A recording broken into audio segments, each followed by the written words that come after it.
ఇదిగోండి బ్లౌజెస్ అయితే చూపిస్తాను చూడండి. ఈ శారీ పైన బ్లౌజ్ అయితే శారీలో ఉన్న బ్లౌజే తీసుకొని దానిపైన వర్క్ చేసుకున్నాం అనమాట. వేరే శారీ మనం ఉడిబియ్యం రోజు కట్టుకున్నటువంటి బ్లౌజ్ మాత్రం బయట తీసుకొని స్టిచ్ చేయించుకున్నాను అనమాట. వేరే క్లాత్ తీసుకొని వర్క్ చేయించుకున్నాను. ఈ మధ్యలో ఎక్కువగా ఫ్యాషన్ ఇలానే ఉంది కదా, కిందికి ఎక్స్ట్రా వేరే క్లాత్ తీసుకొని దానిపైన వర్క్ చేసి దాన్ని దీనికి అటాచ్ చేస్తున్నారు కదా. ఇప్పుడు సేమ్ అలానే అనమాట. ఇక్కడ ఉన్నటువంటి ప్లెయిన్ క్లాత్ మీద దాన్ని తీసుకొని దానిపైన వర్క్ చేసి ఆ వర్క్ ని ఇక్కడ బార్డర్ లో అటాచ్ చేశారనమాట. చాలా మంచిగా ఉంది. ఇదిగోండి ఇలా వస్తుంది. ఈ శారీ ప్రైస్ ఎంతో చెప్పలేదు కదా, శారీ ప్రైస్ అయితే 10,000 అనమాట. అదైతే షాపింగ్ మాల్ లో తీసుకున్నది కాదు. మా చెల్లి వాళ్ళ ఇంటి దగ్గర ఒకతను సేల్ చేయడానికి వస్తారనమాట, అతని దగ్గర తీసుకున్నాము. ఇలా కట్ వర్క్ లాగా వస్తుంది. కట్ వర్క్ లాగా వస్తుంది, మంచిగా ఉంది అసలు. ఇప్పుడు చూస్తున్నారు అసలు ఏ వర్క్ కట్ వర్క్ అంతా కూడా ఆలోచన లేదు అసలు. ఇంకొకటి ఏంటంటే శారీ బ్లౌజెస్ కూడా నేను శారీస్ ఏ బ్లౌజ్ అయితే ఇచ్చిన బ్లౌజ్ ఇచ్చేటప్పుడు కరెక్ట్ గా ఉంది ఫిట్టింగ్స్. ఫంక్షన్ టైంకి చాలా లూజ్గా, చేతులు లూజ్గా ఉన్నాయి, షోల్డర్స్ అంతా పడుతుంది, అట్లా ఉంది అనమాట. ఇది ఉంది. బ్లౌజ్ వచ్చేసి ఇలా వస్తుంది. చాలా మంచిగా ఉంది కదా. బ్లౌజ్ ప్రైస్ అయితేనేమో 2,500 రూపీస్ పడింది. ఇదిగోండి సేమ్ మనకి హ్యాండ్స్కి ఎలా వస్తుందో సేమ్ అంతే అనమాట. మొత్తం అంతా ఈ మధ్య కట్ వర్కే ఫ్యాషన్ ఉంది కదా. ఇదిగోండి ఫ్రంట్ వచ్చేసి ఇలా వస్తుంది. కానీ టయానికి అయితే స్టిచ్చింగ్ అయిపోయింది. తర్వాత బ్లౌజ్ వర్క్ సారీ, నేను స్టిచ్చింగ్ కి సపరేట్ 2,500 ఏమో ఓన్లీ బ్లౌజ్ వర్క్ చేసినందుకే. స్టిచ్చింగ్ నేను మళ్ళీ రెగ్యులర్గా ఇచ్చే దగ్గర ఇచ్చాను చూసారా, ఈ హడావిడి లాంటి చెప్పడం మర్చిపోయాను. తర్వాత ఫంక్షన్ రోజుది కాకుండా కథ రోజు కట్టుకున్న చీర, ఒడిబియ్యం రోజు కట్టుకున్న చీర ఇదని చీర మీద బ్లౌజ్ వర్క్ ఇది అనమాట. ఇది కూడా సేమ్ 2,500 రూపీస్. ఫస్ట్ యాక్చువల్గా ఈ బ్లౌజ్ ఈ చీర తీసుకున్నాము, ఈ చీర ఫంక్షన్ రోజు కట్టుకుందాం అనేసి. ఇంకా దగ్గర ఇంకా వేరే శారీస్ ఉంది అనమాట, ఆ శారీ ఒడిబియ్యం రోజు కట్టుకుందాం అనేసి అనుకున్నాను. తర్వాత మా చెల్లి వాళ్ళ దగ్గర అతను శారీస్ ఫొటోస్ పెట్టారంట. పెడితే చూసి ఈ చీరలు మస్తున్నాయి, పది చీరలు ఒకసారి చూస్తూ అంటే వెళ్ళి చూసాము, నచ్చింది, అది ఇంకా పట్టుకొని వచ్చేసాము. ఇది అనమాట పూజ రోజు కట్టుకున్నాను, ఒడిబియ్యం పోసుకున్నాను. ఇది కూడా 2,500 రూపీస్. తర్వాత ఈ చీరల కోసము షాపింగ్ వెళ్ళినప్పుడు కొన్ని శారీస్ నచ్చినాయి అనమాట. ఇక్కడ నార్సింగ్ లో ఒక శారీ నచ్చింది, ఆ శారీ తీసుకున్నాను. ఈ మధ్య సీక్వెన్స్ లో వస్తున్నాయి కదా శారీస్, ఆ సీక్వెన్స్ శారీని అనమాట. అది వచ్చేసి ఈ కలర్ లో వస్తుంది శారీ. ఆ శారీ పైకి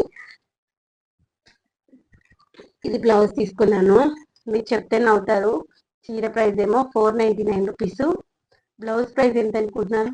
1,500 బ్లౌజ్ ప్రైస్. క్లాత్ కి 1,500, స్టిచ్చింగ్ 500. 2,000 బ్లౌజ్, 500 చీర మీద. చూసారా, 500 చీర మీదకి 2,000 బ్లౌజ్. బ్లౌజ్ వచ్చేసి నాకైతే అదేదో ఆత్రం అక్కో లెక్క నచ్చింది కానీ తీసుకున్నా, కానీ ఎంత కాస్ట్ పెట్టి తీసుకోవడం అవసరమా అనిపిస్తుంది ఇప్పుడు.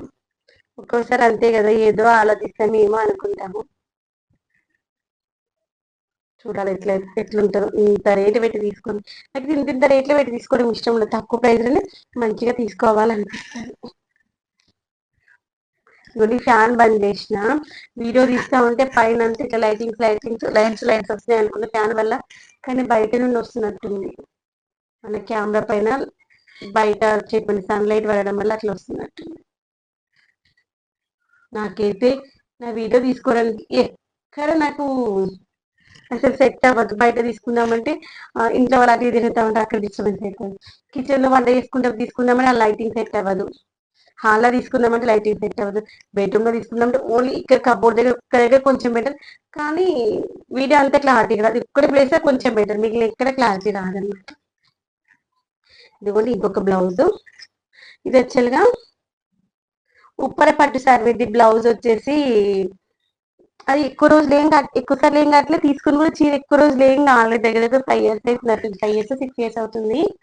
కానీ చీర ఏంటంటే ఇక్కడ చంకలలో మనం ఇలా రబ్ చేస్తూ ఉంటాం కదా. యాక్చువల్గా చీర నేను మొన్న బతుకమ్మ పండుగ రోజు కట్టుకున్నాను. బ్లౌజ్ అంతా రబ్ అయిపోయి పాడైపోయింది అనిపించింది. అందుకోసమని ఆ శారీ పైకి తీసుకున్నాను. ఇంక దీని మీద మనం వర్క్ చేసుకోవడం అంతే ఏముండదు. ఇలా బూటీస్ వచ్చాయి కదా అని తీసుకున్నాను. ఇది 1500 రూపాయలు, 1500కి మీటర్ అనమాట. మీటర్ తీసుకున్నాను. 90 సెంటీమీటర్స్ లో తీసుకున్నాను. ఇలాంటివి ఏంటంటే శారీస్ పైకి మనకి వర్క్ చేసుకున్నప్పుడు, వర్క్ కాదు, స్టిచ్చింగ్ చేసినప్పుడు ఇలా చేస్తే మంచిగా వస్తాయి అసలు. ఇదిగోండి పైపింగ్ ఇలా కిందికి చేయాలి హ్యాండ్స్ కి. తర్వాత ఇలా నెక్ కు పైన చేయాలి. ఫ్రంట్ చేసుకోవాలి. తర్వాత బ్యాక్ కి ఇక్కడ వీపు ఉంటుంది కదా, వీపు దగ్గర కూడా చేస్తే మంచిగా కనిపిస్తుంది.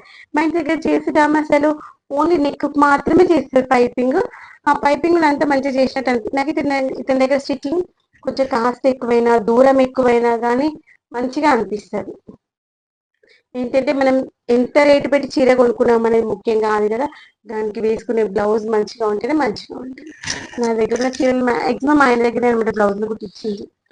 ఇదిగోండి ఇది last and but not least, 1 2 3 ఇది ఒకటి 4 5 ఆల్రెడీ శారీ పైన వచ్చినటువంటి బ్లౌజ్ కూడా కుట్టించేసుకున్నాను.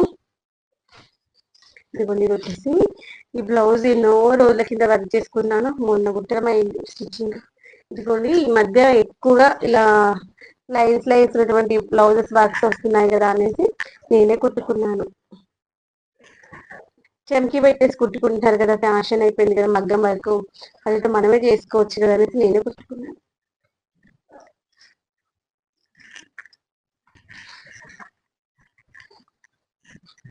ఇదిగోండి ఇలా వస్తుంది హ్యాండ్స్ కి. తర్వాత బ్యాక్ వచ్చేసి ఇలా చేసుకున్నాను. మంచిగా ఉంది కదా, హెవీగా ఉంటుంది, మంచిగా ఉంటుంది. ఈ మధ్యలో ఏంటంటే మనము ఎక్కువగా చీరలకి పర్పుల్ పింక్ బ్లౌజెస్ అన్నిటికీ సెట్ అవుతాయి కదా, అలా అనేసి పర్పుల్లో కూడా 3 4 ఉన్నాయి, బ్లూలో ఉన్నాయి, పింక్ లో ఇలా అయితే మనం తీసుకుంటే అన్నిటి మీదకి సెట్ చేసుకోవచ్చు. నా దగ్గర ఉన్న వర్క్ బ్లౌజెస్ అయితే మాక్సిమం నేనే కుట్టుకుంటాను. ఫంక్షన్ కోసం మాత్రమే బయట కుట్టించిన అనమాట. మీకు మరొక వీడియోలో నా దగ్గర ఉన్నటువంటి వర్క్ బ్లౌజెస్ కూడా చూపిస్తాను. ఇదిగోండి పనుల పని వ్రతం రోజు కట్టినటువంటి శారీ కూడా చూపిస్తాను. ఫస్ట్ ఈరోజు నా ఫోన్కి ముహూర్తం బాగాలేదు, పొద్దున ఒకసారి పడ్డది ఆల్రెడీ. ఇదిగోండి ఫంక్షన్ రోజు కట్టుకున్నటువంటి చీర, పూజ టైంలో కట్టుకున్న చీర. ఇది వచ్చేసి 7500 రూపీస్ ఏమో పడింది. బార్డర్ వచ్చేసి పైకి ఇలా చిన్న బార్డర్ వస్తుంది, కిందికి వచ్చేసి పెద్ద బార్డర్ వస్తుంది. ఇదంతా సెల్ఫ్ కాబట్టి అంతగా ఇది గోల్డ్ తర్వాత పింక్ కాంబినేషన్ కదా. ఇదిగోండి అంతా పిక్ వస్తుంది మాకు. ఇప్పుడు అనిపిస్తుంది చూడండి, ఇక్కడంతా కడీ బార్డర్ వస్తుంది, మధ్యలో కడీ బార్డర్, మళ్ళీ పైన వచ్చేసి ఫ్లవర్ ప్యాటర్న్, మధ్యలో మాత్రమే పికప్స్ ప్యాటర్న్ వస్తాయి. చీరనైతే మస్తుంది. కానీ ఒక్కొక్కటి అర్థం ఏంటంటే మన ఫంక్షన్ లో మనం ఎంత రెడీ అయినా మన ఫేస్ లో గ్లో ఉండదు అనిపిస్తుంది. ఇప్పుడు చూడండి ఏమీ రెడీ కాలేదు, సింపుల్ గా అప్పుడెప్పుడు 1 o'clock ఏమో మొహం కడిగిన, ఇప్పుడు 4 o'clock అయితే ఇప్పుడు కూడా ఫేస్ ఈ మాత్రం గ్లోగా ఉంది. అమ్మో ఆ రోజు గుర్తుకొస్తేనే నాకే అమ్మ అనిపిస్తుంది, అమ్మ ఉంటే బాగుండేది అనిపిస్తుంది. మన వాళ్ళు ఉన్నారనుకోండి ధైర్యం వేరేగా ఉంటుంది కదా, అమ్ముందిలే మనము కాస్త అటుటైనా అమ్మ నాన్న చూసుకుంటారులే అనిపిస్తుంది. మరొక వీడియోలో నేను అఖిల్ ఫంక్షన్ కి ఇలా రెడీ అయ్యామనేది అయితే ఏం లేదు, ఫంక్షన్ వీడియో మాత్రమే షూట్ చేశాను.